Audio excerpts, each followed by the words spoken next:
If you've never used a Taylor Test Kit before, it might look like a lot, all those bottles and color charts, but it's really not as complicated as it might seem.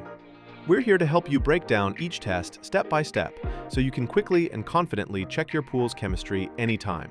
And before long, testing your water will feel like second nature. Today, we're using the Taylor K-2006C. Check out our channel for other videos on this kit. Let's dive into this together. First, we'll test free chlorine, the portion of chlorine actively sanitizing and oxidizing the water. For commercial pools, free chlorine should typically be kept between 2 and 4 parts per million, depending on local health codes. The bottles for testing our chlorine will have yellow caps. Fill the test tube to 25 milliliters with pool water. Add 2 level scoops of DPD powder R0870. The water should turn pink.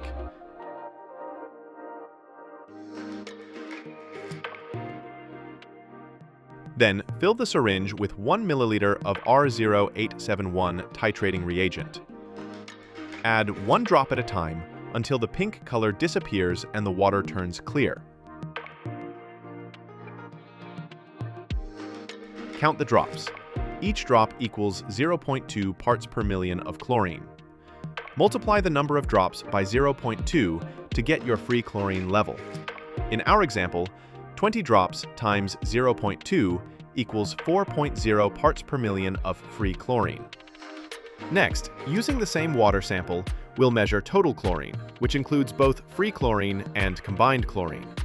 Combined chlorine forms when chlorine reacts with contaminants such as sweat or ammonia, creating chloramines, the source of that strong pool smell. In a well-balanced pool, combined chlorine should be less than 0.2 parts per million. Anything higher means it's time to shock or superchlorinate. Using the same water as our free chlorine test, add 5 drops of R0003, the combined chlorine reagent, and swirl gently. If any combined chlorine is present, the sample will turn pink again. If that happens, titrate once more with R0871, 1 drop at a time, until the sample turns clear again. Count those drops and multiply by 0.2 to find your combined chlorine level. In our case, the water sample stays clear. That means no combined chlorine is present, and our free chlorine and total chlorine are equal. Now, we'll test pH, which measures how acidic or basic the pool water is.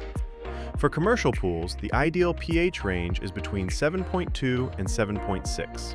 The bottles for testing pH will have red caps. Rinse your test tube thoroughly, then fill it with fresh pool water up to the 44 milliliter line.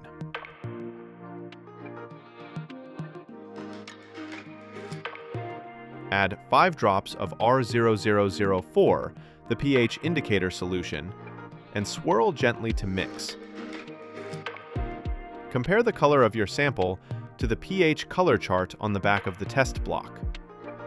If the color falls between 2 values, the pH is the average between those 2 readings. In our example, the color appears around 7.8, which means the pH is slightly high and should be lowered. To determine how much adjustment is needed, refer to tables D and E in your Taylor guidebook. Since our pH is high, we'll use the acid demand test with R0005, the acid demand reagent. Add 1 drop at a time, swirling and checking the color after each drop, until the sample reaches the ideal color, around 7.6. Record the number of drops used, then use your guide's chart to find the correct treatment dosage for your pool's gallonage. If your pH is too low, you'll use R0006, the base demand reagent, instead. The process is the same. Add 1 drop at a time, swirling and comparing the color after each drop, until it reaches the ideal pH range. Record the number of drops used, then use your guidebook chart to find how much pH increaser or soda ash to add based on your pool's gallonage. Next, we'll check total alkalinity, which acts as a buffer for pH, helping to keep it stable and resist sudden swings. The ideal alkalinity range for most commercial pools is 80 to 120 parts per million for a gunite pool and 100 to 150 parts per million for vinyl liner pools.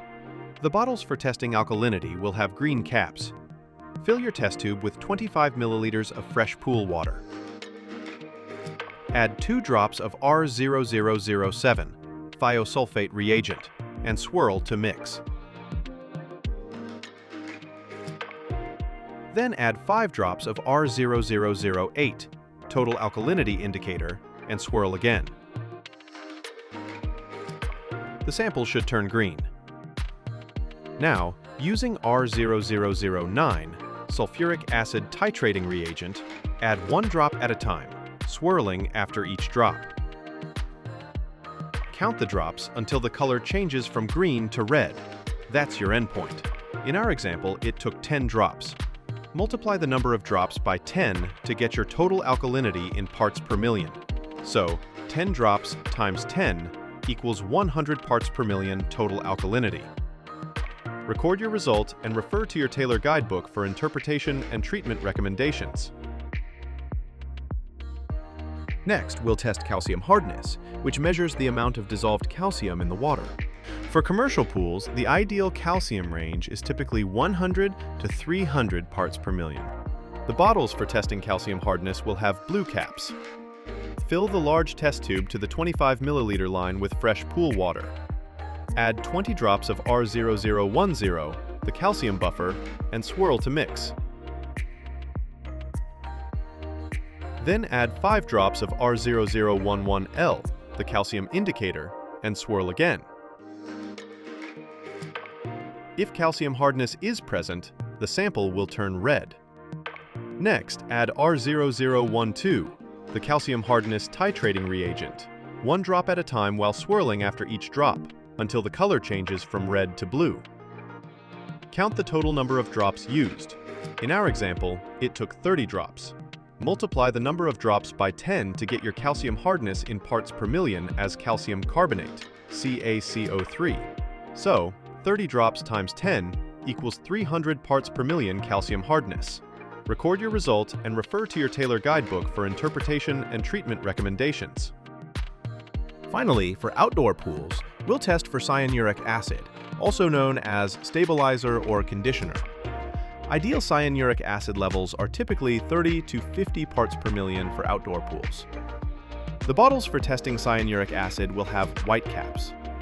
Fill the small mixing bottle to the 7 milliliter mark with fresh pool water. Then add R0013 cyanuric acid reagent up to the 14 milliliter mark. Cap the bottle and mix for 30 seconds by gently inverting it several times. After mixing, slowly pour the cloudy solution into the small, clear view tube. Look down from the top of the tube toward the black dot at the bottom, and stop filling when the black dot just disappears from view.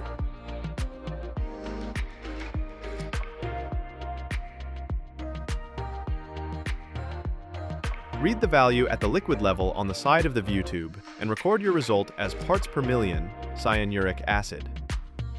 With the Taylor K-2006C, you can measure every key parameter with precision. And once you've learned the process, it's fast, consistent, and reliable every time.